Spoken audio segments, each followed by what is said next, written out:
Good morning, everyone. My name is Jeffrey Hammond. I am an analyst at Forrester Research, and along with a few of my colleagues, we cover development tools as a market, and as part of that, both low and no-code tools. And so I'm very pleased to be here today to talk a little bit about what's happening in the space and the drivers that we see that are creating such interest in an alternative approach to building systems. With me today on this panel, we've got Chris, we've got Simon, and we've got Kees, as in uppercase, or is it lowercase, right? Okay, just good. So we've got a few questions here. Simon, you want to just quickly tell us where you're from? Yeah, hi. Sorry. Can you hear me? Yeah. Okay, a bit of a first time for me, this one. Okay, I'm an independent contractor. I work for the UK MOD, and I've done quite a lot of research into citizen development and low-code technologies. I did a master's degree thesis on the subject, and I've co-authored some of the white papers that you've seen with Betty Blocks. Great, and he's also an LTC acting or in reserves, right? Yeah, sure. I've been Army Reservist for 23 years, currently with the Royal Signals, Lieutenant Colonel. Thank you for your service. Very well. Kees, you want to introduce yourself here? Yes, Kees Kranenburg. I'm working for Atos and running a low-code practice and multi-flavor. Excellent. Excellent. And we know you, Chris. We've already met you today. But I'm actually going to start with you, Chris, with my first question. So we talk to a lot of vendors in this space. I probably track close to 40 at this point, and my focus tends to be mainly on folks that are building mobile solutions with low and no code tools. And we have tools that are specialized on process. We have tools that are specialized in building web applications. And it seems like every time you look, there are new vendors that are coming into this market because they see the potential. In fact, we do an annual developer survey at Forrester, and in our 2018 survey, we interviewed over 2,300 developers and development professionals, and what we saw was about 20% of those respondents said that they were already using a low or a no-code tool, and another 20% said that they were interested in doing that within the next 12 months. So there's a lot of interest, and adoption is well underway. But I'm going to push you a little bit on the idea of no code, because the developer in me says, oh, come on, there's no way to actually have a tool that you don't write some code. I mean, even if it's something like an Excel macro or a regular expression. So give me a little bit more insight into what you mean when you say no code, and is it really no code or low code, or is it more of a spectrum in terms of how you think about what the user is doing? Yeah, that's of course a good question, a question we hear a lot as well. Of course, we're not pushing against low code. We say that we are a no-code player in the low-code space, so we are more a sub-segment. And how we approach no-code is more the different developer persona that we try to facilitate. So we are all about citizen developers and no-code developers. That means that we want to introduce a new type of developer other than an experienced one who knows how to code. Right. So the no-code is more about the type of persona, and then again, it is more or less a platform thing as well. So I want to jump in on that, because that's one of the things that we have found in our research, that there are really different types of personas that these tools use. And when we've looked at what we might at Forrester call business developers, one of the things that we clearly have seen is there is more interest in solving the business problem as opposed to getting into the infrastructure and putting together all of that sort of information. Simon, in the work that you've done around your thesis, I think you've seen some of this differentiation, right? And the business dev that maybe we would call the citizen developer now. Is that correct? Yeah, absolutely. I mean, the answer to the question for me is always, it depends. And it's he very... should be an analyst. Absolutely. So for me, the start point really is it's easier to define no code. It's very difficult to define low code. And low code for me really is a spectrum. And really, when you look at no code and low code, are you looking at hybrid environments, or are you looking at maybe scripting languages which have much higher levels of abstraction? And some of those scripting languages are very accessible to people with no programming experience. So for the practicalities of what we're talking about today, I like to align no-code with citizen development. So we're all almost talking about the same thing. Now, that isn't to say that all citizen development necessarily is no-code. I think there is room in the space to be looking at low-code and full control. However, I think for the purposes of this, that's where I see them, both sitting together. So I will almost use those two terms interchangeably, if that makes sense. Okay. Kees, now you run a practice that is in this space, so you must see a wide variety of different approaches to delivering these solutions, and how do you think about it? Yes, you're right. Well, I think the key element is collaboration. Chris said definitely that introducing low code for just increasing productivity of an IT department is not enough. So we should collaborate with business. And that means that you can give them the tools to make some apps. But when you look at, for instance, enterprise-wide scale applications, well, there's more, I think, to it. We should be aware of security and scalability. And that are aspects of app development that today I see not solved by citizen developers. Interesting. In your opening statement, Chris, when you and Victor were talking, you were talking about the emergence of the citizen developer. Now, I'm going to test you on this because in some way I think we've always had citizen developers. I think that in some ways I was a citizen developer when I came out of school almost 30 years ago because I was a finance major, but I ended up writing code for 5 years and one of the big SIs. And you know, maybe we called them power users back then, and we gave them different tools, but in some ways it almost seems like there was a period where we had lots of people that weren't computer science majors that were building systems, and then the web happened, and all those people went away, and all those tools dried up, and it got a lot harder to build these modern-day systems.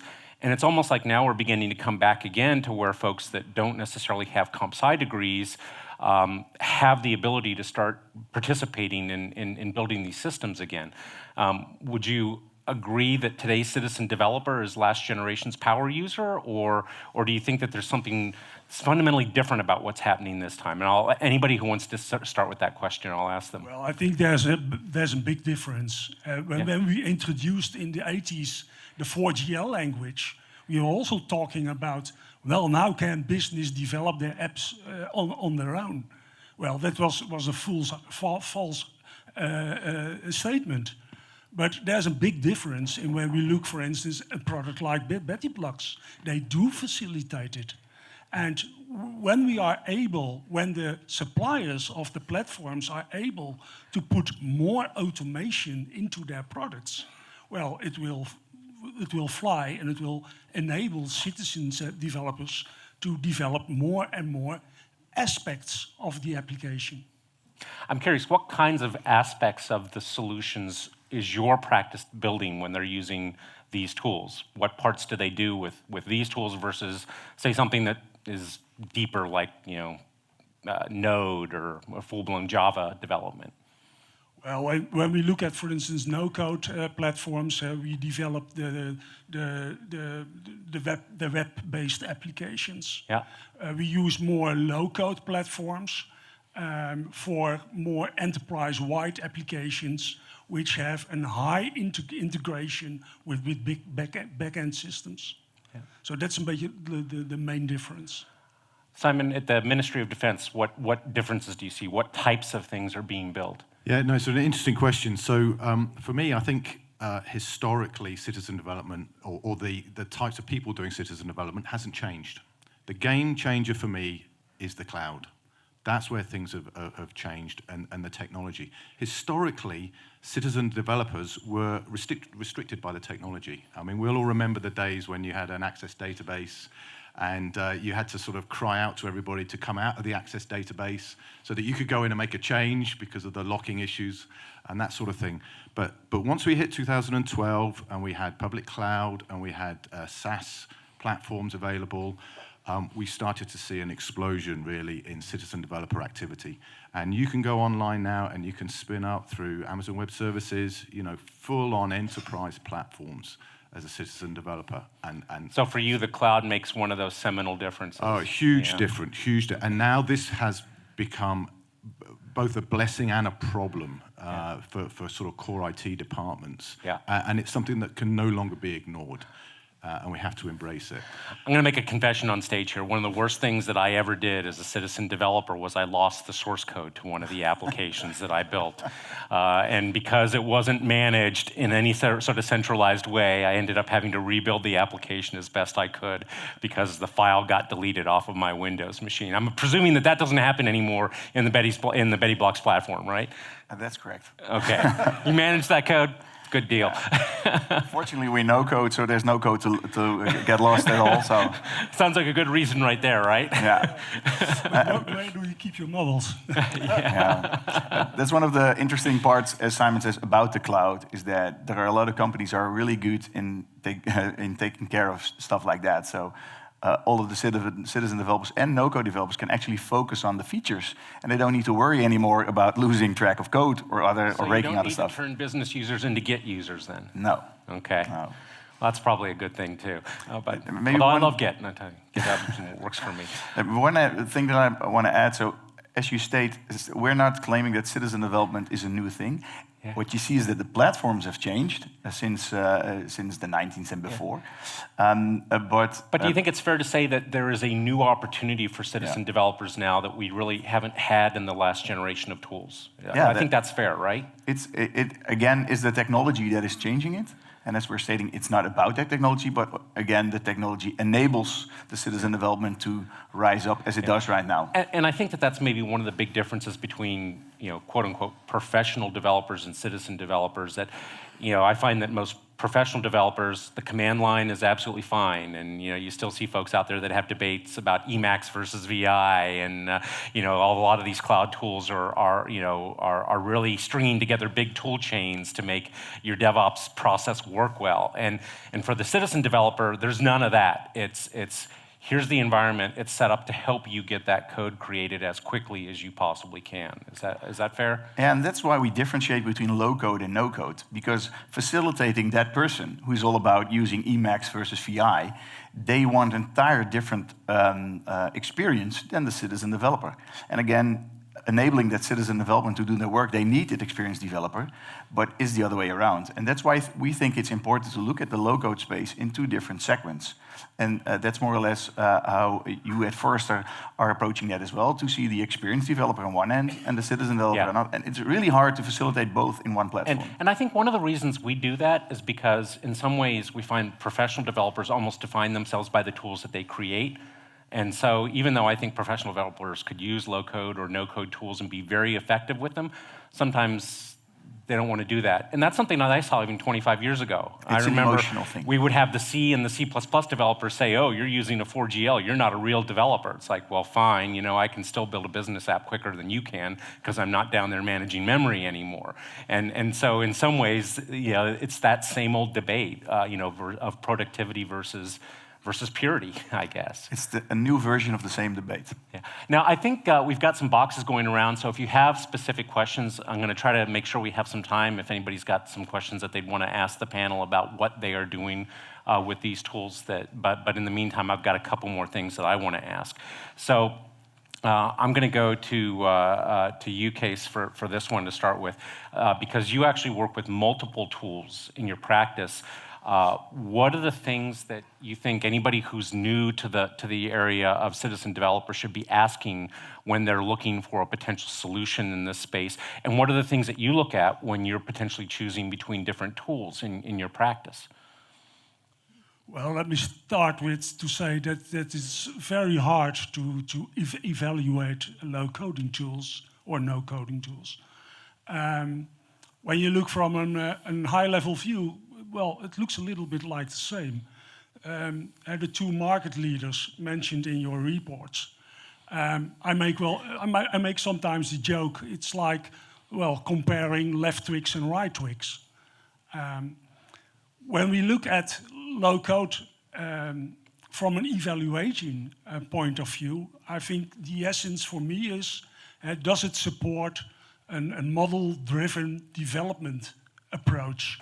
Does it support an engineering approach which started from inside to outside? I mean, starting with a data model, then you model your business logic, then you model your user interface and interfaces to your other backend systems. So the modeling is core for me when I'm looking at low-code or no-code platforms. And maybe I should say this also, I think there's today a lot of momentum for low-coding and no-coding platforms. But on the other hand, we should be aware for marketing hyping. I've seen products from the early 90s calling themselves today low-code. But I have also seen products where the main task for the developer is writing SQL code, calling themselves a low-code platform. So I think Simon's used some of those, haven't you, Simon? I may have, yes. Yeah, you're an Oracle guy, aren't you? So be aware and, well, stick to, there's no definition. So, but everyone has other aspects which you will evaluate, depending on what is the purpose of the no-code, low-code platform you want to use. What kind of applications are you going to build with it? Is it to replace shadow IT, or are you going to develop a GDPR-compliant, enterprise-wide, scalable, secure application? There comes the difference. And from that angle, I think you should evaluate your low-code And platform. when we've done our wave evaluations, depending on who the user is, whether they're a professional application developer or a business user, we've had different tools come out in that leadership position. For example, in the mobile low-code wave for business developers that I did last year, Betty Blocks was one of the leaders that came out for that business user. And I think that's probably because of the low-code approach or the no-code approach, among other things. And we saw some clear differences in what business users wanted to accomplish versus professional application developers. Simon, I know that you probably looked into this pretty deeply as part of your thesis. So what's your opinion here? Yeah, no, absolutely. So just really to add to what's already been said, when I look at no-code platforms, I think the most important thing to look at here is the vendor, because you're entering into a long-term relationship. It's a big investment for an organization. The last thing you want is to be migrating all of your citizen developer applications, a few years down the line. It's a long-term investment. It's a relationship. Anybody still have Lotus Notes applications in their organization? Yeah, things live for a long, long time, they really don't they? do. Even when business users or power users build them. Certainly, and working within a government department, sometimes the procurement process is not our friend here, because they'll go through a tendering process, and it doesn't really take account of the necessity for that relationship to evolve. So I'd strongly advocate looking at the vendor, looking at their roadmap, looking at how long they've been around, how long they're likely to be around, and getting to know them, because it's a long-term relationship. And the other thing that I'd add to this that I found is also to look very, very closely at the licensing model and the different licensing options that are available. I've seen a lot of citizen developer applications start small and grow big. And that can become a problem if it gets expensive. Okay, so it's important to be able to adapt that licensing model so it fits for your organization. Yeah. What happens if your per-user licensing model suddenly goes enterprise-wide, right? Absolutely. And, UK government, we've got a lot of users. That can get very expensive very quickly. Well, it also becomes an issue if you're building consumer-facing applications, right? Yeah, absolutely. Yeah. So, best of all, it would be nice to have a licensing model that's maybe based on just metering, as opposed to sort of a per-user enterprise license. So you want a range of things that will allow you to. And this is not specific to low or no-code products. We see the same thing with BI, for example, right, where you have per-user licenses, and so nobody ever rolls BI out to their entire organization, and you don't get the benefit from it. So. Yeah, absolutely, 100%. Yeah. Well. We talk about the future of low code. What I would like to see, discussing this vendor, sometimes vendor lock-in, is that we can exchange models across the platforms. Chris, Well, have you'd you- need some have you- standards for that, wouldn't you? Yeah, we have tried that further earlier in the industry to make Hey, model I built UML standards. tools for a living before I became Yes. an analyst, so I understand But- that really well. But when we have something like model APIs to cross exchange models across the platforms, then we would be less dependent of the vendor itself. Your team's getting this down, right, in terms of the requirements? Yeah, we're already. This is one of the things that we have been looking at for quite some years, because we know that we're not a vendor on our own, that clients come, that clients go. So we get this question quite a lot, not only in terms of the vendor lock-in, and I think a lot of the other vendors would like to do it as well. But then again, it's a trade-off between innovating your product and doing stuff like that. And I've been in a standards committee 15 years ago when we were trying to implement OpenID. And at the end, that turned out to be OAuth. And it took like 8 years to get there. And now everybody is okay with using Facebook login. But I was working on that 17 years ago. And then we thought it was going to happen next year. Yep. And that's the problem with standardization. So opening up the system is something we already do. So you can, via the API, extract all the model data and the metadata, and then create a script and import it into a different low-code system. And we can help you with that as well. So we try to be as open as possible because we think that will help us as a company and the space in a whole as well. So if I had to predict the future, one of the areas that I think something like that might happen in, I actually think that there's an intersection trajectory in place right now between what's happening in the low and no-code space and what we see happening in the cloud in the world of serverless. Because if you look at serverless technology, there's a similar thing going on, which is helping to abstract developers from the infrastructure that they are running on.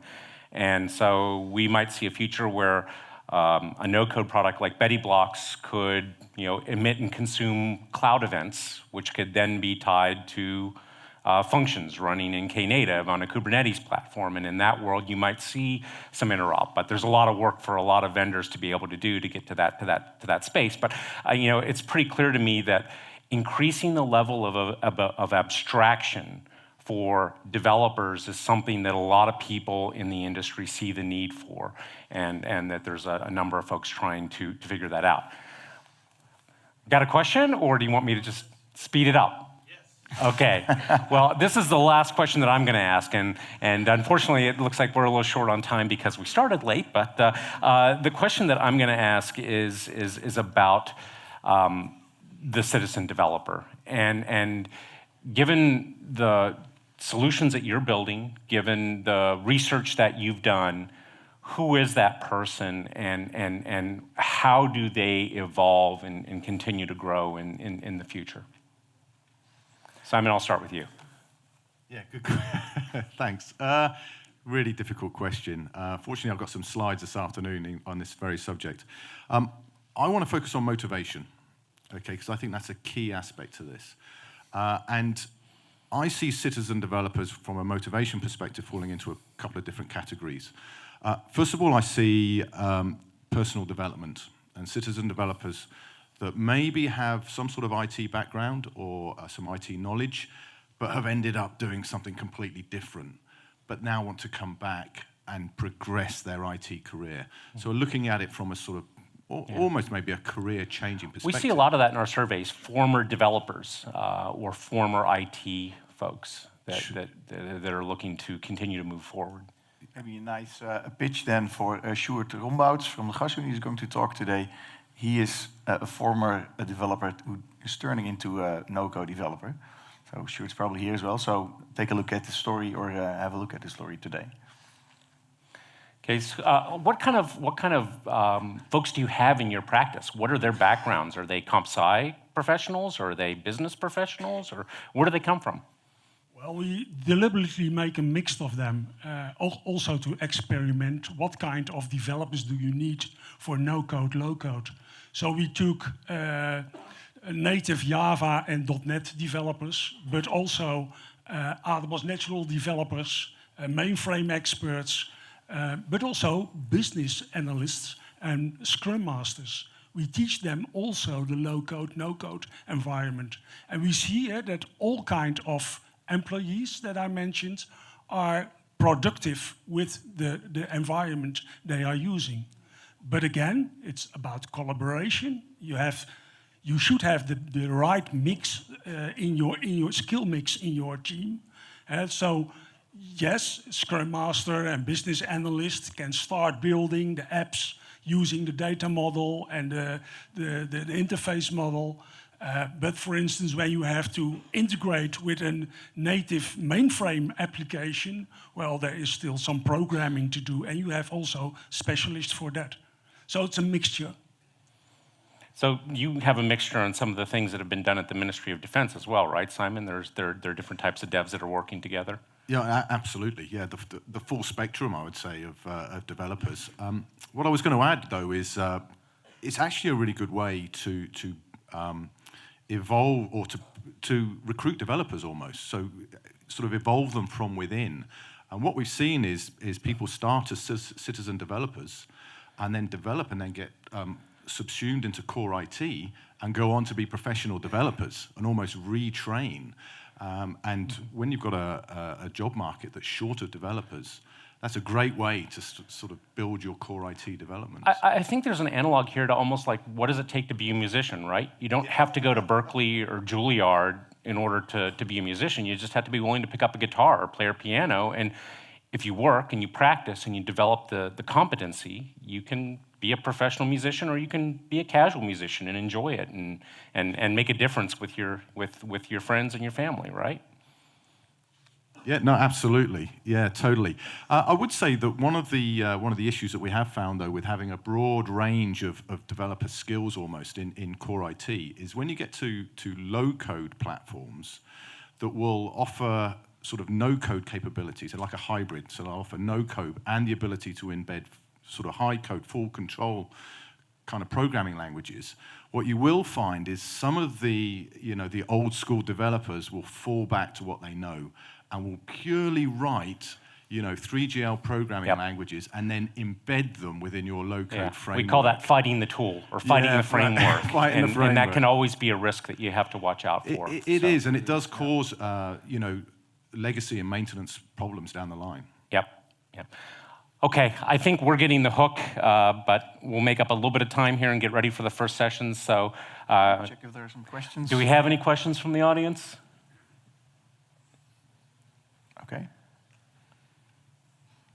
Okay, I don't think so. I think we're good to go. Okay, so Chris and Simon and Kees, thank you very much. Appreciate that. And I think everybody's going to be around for the rest of the day. I'll also be around for the rest of the day. So if there's any questions that you want to ask in private, come find these folks and go see Simon's talk later today. Thank you.